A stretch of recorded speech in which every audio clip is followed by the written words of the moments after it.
नमस्ते विद्यार्थी मित्रों। Hindi medium subject Hindi semester 2 कक्षा 5 इकाई 13 संत दादा व्याकरण जिसका प्रकार है संकलित। साधु तो चलता भला, यह कहावत भारत के संत पुरुषों के कारण ही प्रसिद्ध हुई है। जो स्वार्थ मोह माया को छोड़कर समा के लिए स्वयं को समर्पित कर देता है उसे संत कहा जाता है। यह भावना उन्हीं में विकसित होती है जो अनासक्त होकर ईश्वर की साधना और समाज में सेवा में लग जाते हैं।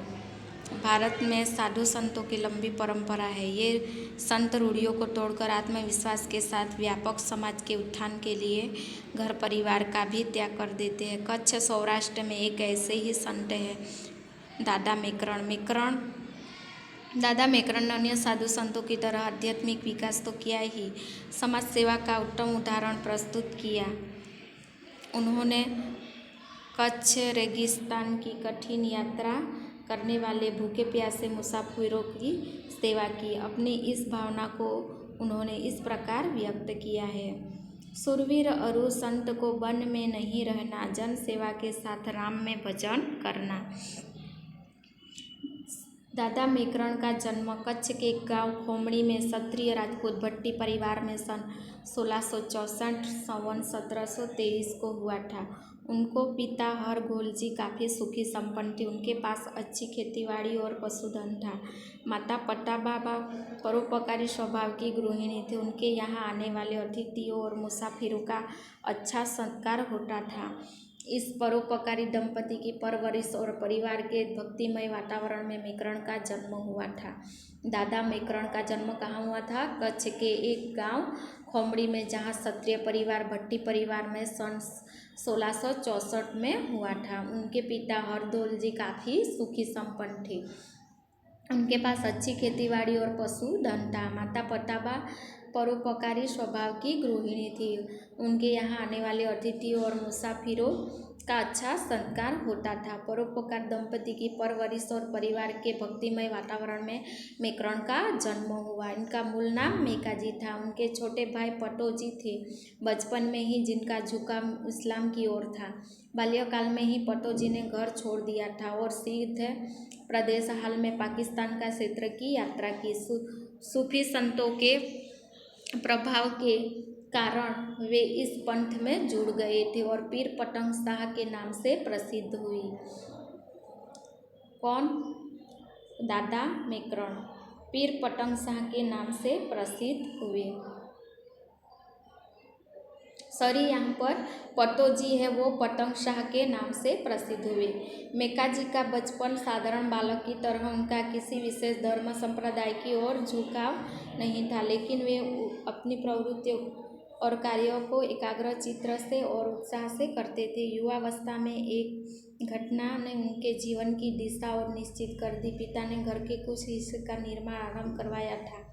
खुदाई करते हुए जमीन से साधु संतों के काम आने वाली सामग्री निकली। उनके पिता ने घर में उसे संभाल कर रखा, जिसे साधु सन्यासी को दिया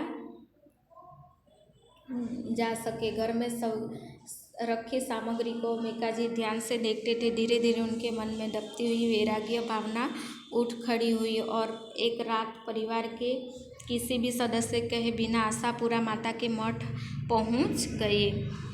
मठ के अध्यक्ष गंगा राजा कापड़ी से दीक्षा के लिए आग्रह किया। अब अध्यक्ष गंगा राजा ने कापड़ी से दीक्षा के लिए आग्रह किया।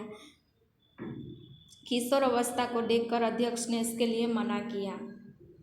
माता पिता ने भी समझाया, लेकिन मेकानी की दृढ़ता को देखकर अनुमति दे दी।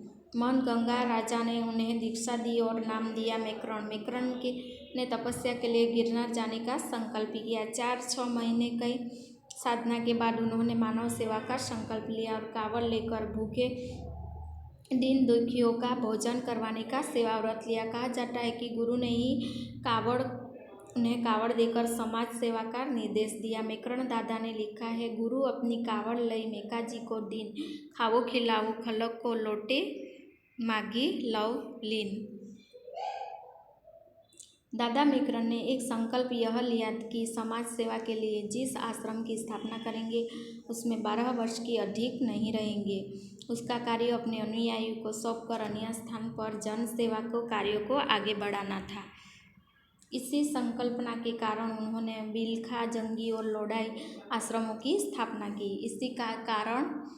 संकल्प के कारण उन्होंने बिलखा, जंगी और लोडाई आश्रम की स्थापना की। इस सेवा कार्य में उन्होंने अपने व्यक्तित्व से कई ऐसे लोगों को भी सद्मार्ग पर लौटाया जो गलत मार्ग पर चल रहे थे। इनमें कामांध, धनजी, मोमायो, परेल जैसे अनेक व्यक्ति थे। इनके अलावा सद्वृत्ति और भावुक प्रकृति के अनेक लोगों ने उनसे दीक्षा के लिए दृढ़ आग्रह किया। उनमें पारू महाराज, जसी, रबारिन, हिमा नामक चारण स्त्री, लीरबाई, धार्मिक वृत्ति के कुमार दंपति जैसे अनेक हैं। ईश्वर के प्रति अटूट विश्वास और जन सेवा की दृढ़ इच्छा ने कच्छ और सौराष्ट्र क्षेत्र में दादा मेकरन की गौरव गाथा फैलती गई। उन्होंने जाति, धर्म, संप्रदाय से बंधनों को तोड़कर जन सेवा का ऐसा उदाहरण प्रस्तुत किया जिसकी मिसाल दूसरी नहीं मिलती। वे एक और कावड़ द्वारा खाने की सामग्री एकत्र करके जरूरतमंदों को तक पहुंचाते थे। कच्छ के रेगिस्तान में यात्रियों को बहुत परेशानी होती थी। इसे ध्यान में रखकर ही उन्होंने ऐसे स्थानों पर आश्रमों की स्थापना की जिससे जन सेवा का कार्य सुगमता से हो सके। उनके पास मोती नाम का कुत्ता था। कुमार दंपति से उन्होंने लालिया नामक गधे को मांग लिया था। लालिया और कालिया की जोड़ी ने रेगिस्तान में फंसे मुसाफिरों की भूख प्यास दूर करने का अद्भुत कार्य लिया। वे लालिया की पीठ पर रोटियां और पानी के घड़े बांध देते थे। मोती के साथ लालिया खाने का सामग्री लेकर निकल जाते थे और लौटते हुए व्यापारी के पास से आवश्यक सामग्री ले आते थे। इन मूक प्राणियों की सेवा की चर्चा पूरे पथक में होने लगी, पूरे विस्तार में होने लगी। दादा मेकरन के इस कार्य के कारण उन्हें कावड़िया साधु, कच्छ का कबीर जैसे बिरुद दिए गए। उनकी कावड़ को कामधेनु कहा जाने लगा। उनके जीवन का मंत्र था जन सेवा के साथ में राम भजन करना। समाज में रहकर भी आध्यात्मिक क्षेत्र में विकास किया जा सकता है, यह दादा मेकरन के कार्यों से प्रमाणित होता है। प्रसिद्धि मिलने पर उनके साथ कई चमत्कारिक प्रसंग जुड़े गए थे। नदी के पट में गाय चराने वाले बालकों का बाढ़ से बचाव, महन गंगा राजा की घोड़ियों का चोर से वापस लाना, त्रिशूल गाड़कर पानी निकलना जैसी जनश्रुतियाँ प्रचलित हैं। इनके बीच से उनका समाज सेवी और आध्यात्म के प्रति समर्पण ही लक्षित होता है। उन्होंने अपनी वाणी को कच्छी, हिंदी और गुजराती में व्यक्त किया है। साखी, दोह और गीत उन्होंने लिखे हैं जिनमें अपने अनुयायी को संदेश दिया है। ईश्वर समाधि का निर्णय लिया है। इस निर्णय ने उनके पथकों में शोक फैला दिया, लेकिन अंतिम उपदेश से उन्होंने भाविकों में आनंद का भाव पैदा किया और सन 1929 को उन्होंने समाधि ले ली। उन्हें रेगिस्तान में लहराता करुणा का समुद्र उचित ही कहा गया है। उन्होंने अपनी वाणी में कच्छी, हिंदी और गुजराती में व्यक्त किया है। साखी, दोहे और गीत उन्होंने लिखे हैं जिनमें उन्होंने अपने अनुयायी को संदेश दिया है, ईश्वर समाधि का निर्णय लिया है और उस पथकों में शोक फैलाने दिया है और अंतिम उपदेश से उन्होंने भाविक आनंद का भाव पैदा किया और 1729 में उन्होंने समाधि ले ली। उन्हें रेगिस्तान में लहराता करुणा का समुद्र उचित ही कहा गया है।